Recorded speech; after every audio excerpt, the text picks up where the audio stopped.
Hello എല്ലാവർക്കും നമസ്കാരം. ഞാൻ ഡോക്ടർ ബിന്ദു, കുട്ടികളുടെ സ്പെഷ്യലിസ്റ്റാണ്. കുഞ്ഞുങ്ങളുടെ പല്ല് വരാൻ വൈകുന്നു എന്നുള്ള രീതിയിൽ കുറേ കമൻസ് കണ്ടു. അപ്പോൾ എല്ലാവർക്കും ഉപയോഗമാവട്ടെ എന്ന് വിചാരിച്ചാണ് കോമൺ ആയിട്ട് വീഡിയോ ഇടുന്നത്.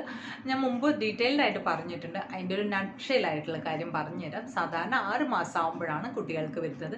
താഴെയുള്ള നടുവിലുള്ള പല്ലാണ് വരുന്നത്. ചില കുട്ടികൾക്ക് അത് മാറി മറിഞ്ഞൊക്കെ വരാം. ചിലപ്പോൾ കുട്ടികൾക്ക് 6 മാസത്തിൽ വന്നു എന്ന് വരില്ല.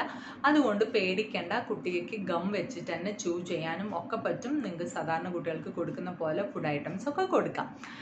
ചില കുട്ടികൾക്ക് യൂഷ്വലി ഒരു വയസ്സൊക്കെ ആകുമ്പോഴേക്കും പല്ല് വരും. 13 മന്ത്സ് ആണ് നമ്മൾ ജനറലി പറയുക. 13 മാസം ആകുമ്പോഴേക്കും മിക്കവാറും കുട്ടികൾക്ക് വരും.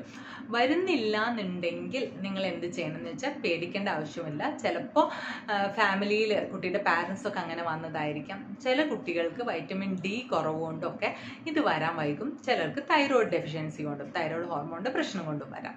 അപ്പം നിങ്ങൾക്ക് എന്താണ് ചെയ്യാൻ പറ്റുക എന്ന് വെച്ചാൽ 13 മാസമായിട്ട് വന്നില്ലെങ്കിൽ നിങ്ങളുടെ പീഡിയാട്രിഷ്യനെ അല്ലെങ്കിൽ കുട്ടികളുടെ പല്ലിൻ്റെ ഡോക്ടറെ, പീഡിയോഡോണ്ടിസ്റ്റ് എന്ന് പറയും, അവരൊന്ന് കൺസൾട്ട് ചെയ്യാം. അവർ നോക്കിയിട്ട് കുഴപ്പമൊന്നുമില്ല, വെയിറ്റ് ചെയ്യാം, വേറെ പ്രശ്നങ്ങളൊന്നും ഇല്ല എന്നുണ്ടെങ്കിൽ നിങ്ങൾക്ക് വെയിറ്റ് ചെയ്യാവുന്നതുള്ളൂ. കുഞ്ഞിൻ്റെ ഫുഡും ബാക്കി കാര്യങ്ങളൊക്കെ ഒന്ന് ശ്രദ്ധിച്ചു പോയാൽ മതി.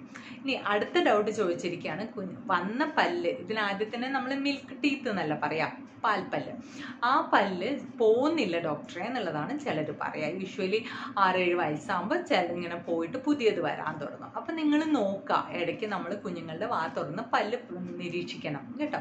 ഓരോ കുട്ടികൾക്കും പല്ല് പൊഴിഞ്ഞു പോകുന്നത് ടൈം ലേറ്റ് ആവും.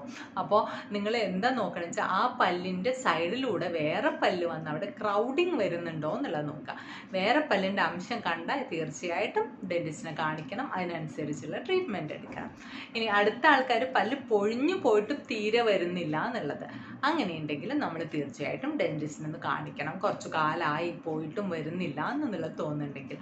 മെഡിക്കൽ സൈഡിൽ പീഡിയാട്രീഷ്യന് പറയാനുള്ളത് ഞാൻ നേരത്തെ പറഞ്ഞ 2 കാര്യങ്ങളില്ലേ, ഒന്ന് വൈറ്റമിൻ ഡി ഡെഫിഷ്യൻസി, രണ്ടാമത് തൈറോയ്ഡ് ഹോർമോണിൻ്റെ പ്രശ്നത്തിലൊക്കെയാണ് ഈ പല്ലിൻ്റെ ഡെവലപ്മെൻറ്റും അതൊക്കെ ഒന്ന് പ്രശ്നമാവുന്നത്. അപ്പോൾ നിങ്ങൾ ഇടയ്ക്ക് പീഡിയാട്രീഷ്യന് പോകുമ്പോൾ ആ കാര്യം ഒന്ന് ഡിസ്കസ് ചെയ്താൽ മതി. എല്ലാ ടെൻഷനും വറീസും മാറിക്കിട്ടും. പുതിയ വീഡിയോ ആയിട്ട് വരുന്നവരെ ബൈ ആൻഡ് ടേക്ക് കെയർ.